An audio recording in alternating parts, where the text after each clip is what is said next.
राणा ने अभी अभी पत्नी के चेहरे से घूंघट हटाया है, तभी नवविवाहित पत्नी के मुंह से सिगरेट की बात सुनकर वो पत्नी से दूर हट गया। अंजलि अपने पति को इस तरह उछलते देख कहती है, क्या हुआ, आपको मिर्गी की बीमारी है क्या? इस तरह कूद क्यों रहे हैं? नहीं, मेरा मतलब आपको सिगरेट पीना है। हाँ, इसमें हैरानी की क्या बात है? क्या आप लड़की होकर सिगरेट पीती हैं? आपने शादी से पहले क्यों नहीं बताया हमें? ये आप क्या लगा के रखा है? मैं अब आपकी पत्नी हूँ, तो मुझे तुम कहिए तुम। मेरी पहली बार शादी हुई है, इसलिए मुझे पता नहीं था कि अपने पति से क्या कहना चाहिए, मेरा मतलब किस तरह से संबोधन करना चाहिए। राणा की बात सुनकर अंजलि बिस्तर से नीचे उतर जाती है और कहती है, तो इंसानों की और कितनी शादियाँ होती है भला? What do you mean by पहली शादी है? अंजलि को देखकर राणा का गला सूख गया। वैसे भी वो इस तरह की लड़कियों से दूर ही रहता था।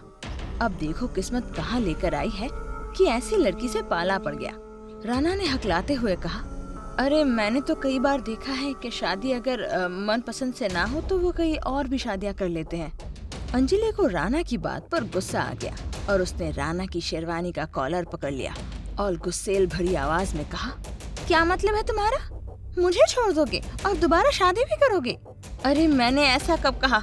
मैंने तो बस कहा कि लोग करते हैं 4-5 शादियाँ। बस ये कहावत है, माफ कर दो, दोबारा नहीं कहूँगा। ठीक है, बहुत हुआ, जाओ सिगरेट लेके आओ। राणा उदास भरी निगाहों से अंजलि को देखता है और कांपते हुए आवाज में कहता है, इतनी रात गए, मैं सिगरेट कहाँ से लेकर आऊँ? आज रहने दो। आपको लाने में क्या दिक्कत है? नहीं, मेरा मतलब मैं सिगरेट नहीं पीता। अब मेरी बीवी सिगरेट पीती है, ये बात थोड़ी अजीब नहीं लगती? बात जैसी भी हो, मुझे फर्क नहीं पड़ता। मैंने आपको सिगरेट लाने को कहा तो आपको लाना है बस, और अभी लाकर देना है। राणा ने घड़ी में समय देखा, रात 11 बज रहे थे। वो अंजलि को गौर से देखता है और नरम आवाज में कहता है, रात के 11 बज रहे हैं, अब कौन सी दुकान मेरे लिए सिगरेट लेकर बैठा होगा? थोड़ा समझने की कोशिश करो। अभी घर से निकलूंगा तो कोई देख लेगा तो क्या सोचेगा? आप एक काम कीजिए, कल पी लेना, पक्का प्रॉमिस। तब मैं मना नहीं करूंगा। आपको क्या लगता है कि मैं बहुत सिगरेट पीती हूँ? अब मुझे कैसे पता होगा कि आप पक्का सिगरेट पीने वाली हैं कि बस वन टाइम सिगरेट पीने वाली हैं? इसके पहले आपसे कभी जान पहचान हुई ही कहाँ? बहन ने आके आपकी तस्वीर दिखाई और कहा पसंद है कि नहीं? मैंने कहा पसंद है, और उसके बाद पकड़ के शादी करवा दी। आपको जानने का मौका ही कहाँ मिला मुझे। ठीक है, शादी के पहले नहीं जान पाए तो अब जान लीजिए मुझे। अभी बस आप मुझे एक सिगरेट ला के दीजिए। वैसे मैं रोज सिगरेट तो नहीं पीती, पर जिस दिन दिल करता है उस दिन मैं खुद को भी रोक नहीं पाती। अच्छा ठीक है, आप रुकिए, मैं देखता हूँ क्या कर सकता हूँ। नहीं, आप बस मुझे सिगरेट ला के दीजिए। अच्छा, कूल डाउन। इतने गुस्से में रहेंगी तो इस गुस्से में आग न लग जाए मेरी जिंदगी में। अब जाके मेरा पति लाइन पे आया है। फिर राणा सावधानी से अंजलि के हाथ से अपना कॉलर हटाता है और दरवाजा खोलकर ड्राइंग रूम में झांकता है।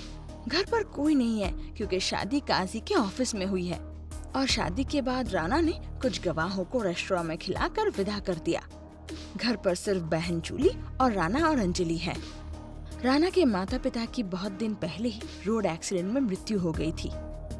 अपनी बहन को सोता हुआ देखकर राणा शांत हो गया और दरवाजा खोलकर सिगरेट ढूंढने के लिए दौड़ा, और जूली तभी पानी लेने के लिए ड्राइंग रूम में आती है।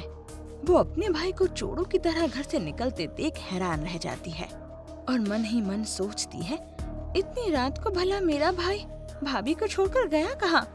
अपनी जिज्ञासा को दबाते हुए जूली ड्राइंग रूम में ही एक गिलास पानी लेकर चुपचाप बैठी रहती है अपने भाई के इंतजार में।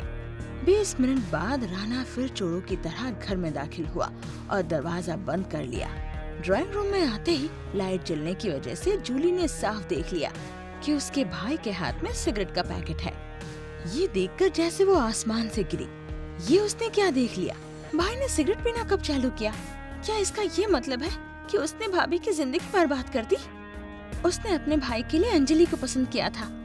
जूली तब राणा और अनु को बिना डिस्टर्ब किए अपने रूम में चली जाती है कि वो अपने भाई से बाद में बात करेगी। जब राणा सिगरेट लेकर कमरे में दाखिल हुआ तो अंजलि ने राणा के हाथ में सिगरेट देखकर उछल पड़ी और चूमने भी लगी।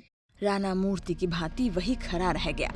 फिर अंजलि राणा के हाथ से वो सिगरेट पैकेट ले लेती है और खुशी में गदगद होकर कहा, आपका बहुत बहुत धन्यवाद। आज तो सिगरेट पिए बिना नींद ही नहीं आती मुझे। आप तो कभी कभी पीती थी ना, तो इससे नींद न आने का क्या रिश्ता? अरे आप ये छोटी सी बात नहीं समझे? क्या समझूं? कभी ऐसा हो कि आपको मुझे प्यार करने का बड़ा दिल करे पर मैंने मना कर दिया, तो आप बिस्तर पे पड़े छटपटाओगे ना कि आपको प्यार करने का बड़ा दिल कर रहा है और आपकी पत्नी आपके पास में ही सोई हुई है, लेकिन उसने मना जो किया है इसीलिए आप उसे छू भी नहीं पा रहे। तो बताइए तब आपको नींद आएगी? अच्छा ठीक है, मैं समझ गया। आप सिगरेट पी लीजिए, तब तक मैं फ्रेश हो जाता हूँ। लेकिन एक ही पीजिएगा, मुझे सिगरेट की बदबू अच्छी नहीं लगती। और हाँ, खाने के बाद रूम में फ्रेशनर लगा दीजिएगा, फिर मुझे बुला लीजिएगा। जब तक आपका हो नहीं जाता तब तक मैं फ्रेश हो लूँ। पूरे दिन धूल मिट्टी से भर चुका हूँ, पूरा फ्रेश होके ही बाहर आऊंगा। राना वॉशरूम जाते ही अंजलि ने सिगरेट निकाली और आग लगाकर जला दी। अंजलि फिर राना का इंतजार करती है। राना फ्रेश होने जाते ही अंजलि को रिलैक्स करने का मौका मिलता है और 15 मिनट बाद ही राना वॉशरूम से चिल्लाकर पूछता है, आपका हुआ क्या? हाँ आ जाइए। अपनी बहन के फोन पर अंजलि की तस्वीर देखकर ही उसे प्यार हो गया था, इसीलिए ना चाहते हुए भी राना को उसकी बात माननी पड़ी। इसलिए सुहाग रात को मिला उसे उसका प्यार। अगली सुबह जूली नाश्ता तैयार करती है और राना और अंजलि को बुलाती है। रात को काफी देर से सोए थे, इसलिए अंजलि अभी तक उठी नहीं, लेकिन राना को ऑफिस जाना था इसलिए वो उठ गया है और जूली के बुलावे पर वो तुरंत ब्रेकफास्ट टेबल पे आ जाता है। कुर्सी पे बैठकर सेब खाते ही जूली गंभीर आवाज में कहती है, मैंने तुमसे शादी करवा के अंजलि की जिंदगी बर्बाद कर दी। राना हैरानी भरी नजरों से जूली को देखता है और पूछता है, क्या मतलब है तुम्हारा? तुम सिगरेट नहीं पीते हो, तुम्हें कोई बुरी आदत नहीं है। यही बात कह के मैंने उस भोली भाली लड़की को तुम्हारी पत्नी बनाया था, लेकिन आप दिन ब दिन बुरी आदतों में शामिल हो रहे हैं। आज सिगरेट पी रहे हैं, कल शराब पियेंगे, फिर तंबाकू, फिर गांजा, कुछ भी नहीं छोड़ेंगे, है ना? क्या तुम्हें लगता है कि मैं इस तरह का काम कर सकता हूँ कि एक लड़की की जिंदगी बर्बाद हो जाए? पहले नहीं लगता था पर आज लगता है। कल रात को मैंने देखा था तुम भाभी को अकेला छोड़कर चुपचाप आधी रात को सिगरेट लेने गए थे। बताओ क्या मैं झूठ बोल रही हूँ? नहीं, तू झूठ नहीं बोल रही, पर आंखों देखा हर सच सच नहीं होता। तो फिर बताओ क्या सच है? बताओ क्या सच है? सिगरेट पीने के लिए नहीं, सिर्फ बात रखने के लिए मैंने वो काम किया था।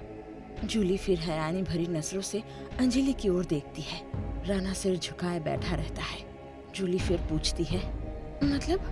अंजलि टेबल की ओर आगे आती है। सुबह सुबह उसका चेहरा बेहद खूबसूरत लग रहा था, लेकिन ये बात जूली को हजम नहीं हो रही थी। अंजलि फिर जूली के पास आती है। तुम दोनों ये सीधी सी बात नहीं समझ पा रहे हो? हम थोड़ा समझा के बोलिए भाभी। जूली जैसे असहाय नजरों से देखती है। एक दिन अचानक बात हुई और दूसरे दिन ही मेरी शादी हो गई। क्या मैं परखूं तक नहीं कि ये बंदा मुझे प्यार करता भी है या नहीं? इसीलिए मैंने कल रात को टेस्ट किया। मैंने कहा मैं सिगरेट पीती हूँ। पहले लगा कि वो मुझसे गुस्सा होकर डिवोर्स दे देंगे, लेकिन मैंने देखा ये तो उल्टा हुआ। वो मेरी बात मानकर सिगरेट लेकर आए। जब वो फिर वॉशरूम गए, मैंने उस सिगरेट को जला दिया। मैं बिल्कुल सिगरेट नहीं पीती, लेकिन तुम्हारे भैया बहुत अच्छे इंसान हैं। मेरी जिंदगी बर्बाद नहीं होगी। राना ने सिर उठाकर देखा तो अंजलि ने मुस्कुराकर कहा, क्यों मिस्टर, कैसा लगा झटका? आपसे मुझे प्यार है, आप जैसी हैं मुझे वैसी ही पसंद है। अंजलि फिर मुस्कुराकर जूली की ओर देखकर बोली, देखा तुम्हारे भैया को? चलो अब बैठ के नाश्ता करते हैं। आज अकेले ही नाश्ता बना लिया? पहला दिन है इसलिए कुछ नहीं कहा। कल से तुम्हारा किचन में जाना ऑफ, आज से तुम्हारी छुट्टी। अंजलि की बातें सुनकर राना और जूली दोनों हंस पड़े, फिर साथ में बैठकर खाने लगे। उसी वक्त जूली बोली, सॉरी भैया, बिना जाने तुम्हें क्या ना क्या कह दिया। तुझे पता नहीं था इसलिए सॉरी बोलने की जरूरत नहीं। वैसे सच झूठ का पता लगाकर ही फिर किसी पे आरोप लगाना चाहिए। हर वक्त आंखों देखी बातें सच नहीं हो जाती। सभी ने फिर एक राहत की सांस ली और हैप्पी फैमिली की तरह नाश्ता किया।